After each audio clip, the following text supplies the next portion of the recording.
everyone, welcome back to my channel. Sarah here, your DIY home gal, and today I'm going to be taking you through step by step of the entire process on how I built and installed these corner floating shelves in my office.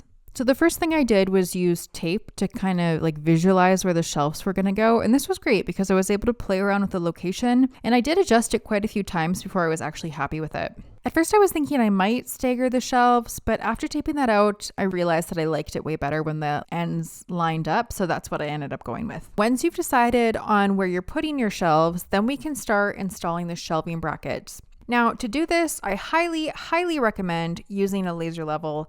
Mine was like $60 off of Amazon, and I actually bought it specifically for this project, but I've used it since a million times, and it's just a really handy tool to have. Then I worked out where the studs were with the stud finder, and I'm installing a mounting support on every stud, so I traced out where each bracket was going to go and made marks for the screw holes with a pencil. Now this next part, I'm just showing you what I did here so that you don't wonder why I installed one of the supports differently than the others, but please don't follow it unless the holes on your mounting supports are spaced less than 1.5 inches apart. You can see here that mine were not, which of course I only realized after cutting into the drywall. So I ended up having to drill a third hole through the metal in order to get a second screw into that 2x4. But that was a pain in the butt. I would not recommend doing that for every single one. Yes, your shelf will be a little bit stronger and support more weight by attaching it directly to that stud. However, unless you're planning on piling a bunch of books or other heavy things onto your shelf, this really shouldn't be an issue for you. So the rest of them I actually just installed over top of the drywall. But because I could only get one screw into the stud, I did have to use a drywall anchor for that second screw. Okay, now that we have all the supports installed and they're nice and level, we're going to start building out the actual shelves. So I decided to do 2 sets of shelves, one on top of the other. Here's the diagram with the measurements for your reference, but of course this can be scaled up or down to suit your space. Next, you'll need some plywood, and I used 3/4 inch birch plywood. And the stuff I'm using is finished on both sides just because that's what I had. But only one side is actually going to be showing, so I'd suggest buying the good one side plywood and you'll probably save some money. I started by ripping a 4x8 sheet of plywood into 7-inch strips using a table saw, and now I'm using a miter saw to cut 2 36-inch pieces for my bottom left-hand shelf. Plywood is really prone to tear out, especially when you're using a cheap blade on your miter saw like I am, so a really great trick is to apply masking or painter's tape to your cut line and you'll get a nice clean cut every time. Now that we have our first 2 pieces cut, we're actually going to be gluing them together to create our 1.5 inch thick shelf. So start by giving your plywood a wipe with a tack cloth or a damp microfiber cloth, and just make sure you get all that sawdust off. Then we're going to apply some wood glue to that bottom piece. Now don't hold back here on the glue because you'll want a good strong bond between those 2 pieces of plywood. Also, if you're using good one side plywood, please make sure the good side is facing outward for both the top and the bottom piece. And then once the sides are all lined up, then we can tighten a few clamps all around and wait for the glue to dry. And then after about 20 to 30 minutes, your glue should be dry and you can go ahead and remove your clamps.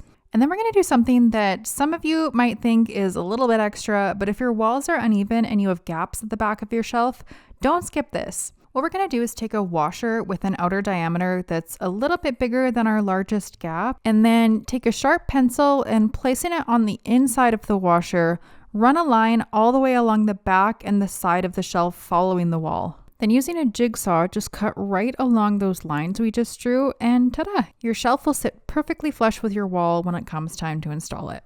Moving along, we're going to drill some holes for the shelf support. So I started by placing my shelf on top of the support rods and then traced a line on the bottom following each rod. And then from there I could measure and mark the center point of the rod so I knew exactly where to drill each hole. Now for this next part, it's a good idea to use a drill guide like the one I have clamped to my shelf here, because it's really important that these holes are drilled super straight. The other thing you're going to want to be careful of is that you only drill as far as the length of your support rod. So it might be helpful to mark this measurement on your drill bit with a Sharpie and then stop when you get to that line. Luckily, my support rod was actually the same length as my drill bit, so I didn't have to worry about blowing a hole through the other side. And then keep in mind that you'll likely have to drill in small increments and then keep pulling material out until you get as far as you need to go. Once you've drilled holes for all your supports, you're going to want to use a router to create like a little pocket for the mounting back to sit in. If you don't do this, then there's going to be a small gap between your shelf and the wall, but this way your shelf will sit flush with the wall and the supports will also be completely invisible. Now, to give the illusion that these shelves are solid wood, we're going to be applying edge banding to any of the sides that are still going to be visible after install. The key here to getting your edge banding to adhere properly is to make sure that those sides are really nice and smooth. So here I'm just doing one pass with a planer on the smallest depth setting, but some sandpaper on a block works just as well. Now you can hold your edge banding up to one side and cut it with some scissors to the right length. Just keep in mind you're going to want to leave enough material to have about an inch overhang on each end. And then line it up so it's centered and you have an equal overhang on each side as well. And we're ready to iron it on. By the way, edge banding already has adhesive on the back side, so no need to add any extra glue. All you'll want to do is hold it in place and start ironing from one end, keeping the iron moving along the surface until all the glue is completely melted. And take your time with this, because if you have any areas where the glue's not completely melted and you don't have good adhesion, it's going to start bubbling up in those areas as it cools and it'll just look terrible. You'd have to just redo it. But I mean, worst case scenario, if you do have bubbling on one of your sides and you have to redo it, edge banding is super easy to remove. You can just reheat it with the iron and it peels right off. Okay, then while your glue's still hot, start pressing down with a wood block, moving back and forth. This is just a scrap piece of 2x4 that I'm using, so any scrap block will do. And this is just going to ensure that the glue is fully adhered to the wood as it cools. Once the glue is completely dry and the wood is room temperature again, you can start removing any excess edge banding. Now they do make specific edge banding remover tools, but honestly, I swear by just using a flat wood file, all you have to do is hold your wood file at a slight angle and then you're basically like pushing forward and to the side, moving from one end of the wood all the way down to the other. And as you can see, that excess edge banding just comes right off. Sorry, I know I didn't do a great job setting up my camera to show you the angle of the file here, but it should be angled at like 5 to 10 degrees off of the top face of the shelf. You only want your file to be touching the edge of the shelf, not the top. Otherwise, you're going to get a bunch of ugly file marks on your nice smooth wood. Now we'll just give our shelf a good sand with 400 grit sandpaper, paying extra attention to those edges where the edge banding meets plywood so that the transition is totally seamless and your shelf ends up looking like solid wood.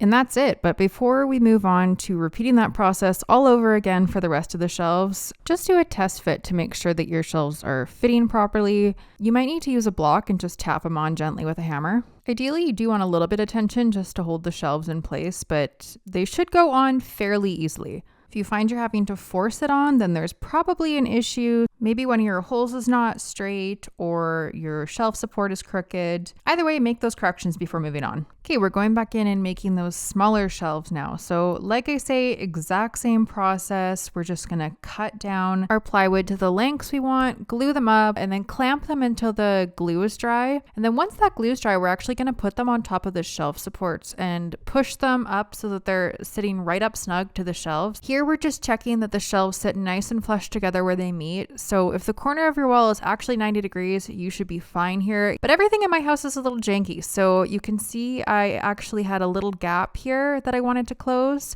So all I did was measure that gap, mark it on the opposite end of the plywood, and then make a slightly angled cut. And then you can see here that when I checked it again, the gap is now closed and the shelving lines up nicely. Okay, now I'm going to stop yapping for a few minutes here because the rest is literally the exact repeat of the first shelf. So I'll see you at the finale.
again. So now that we have all 4 of our shelves done, it's time to apply a finish. So first I gave them all a good wipe with a tack cloth to get off any sawdust.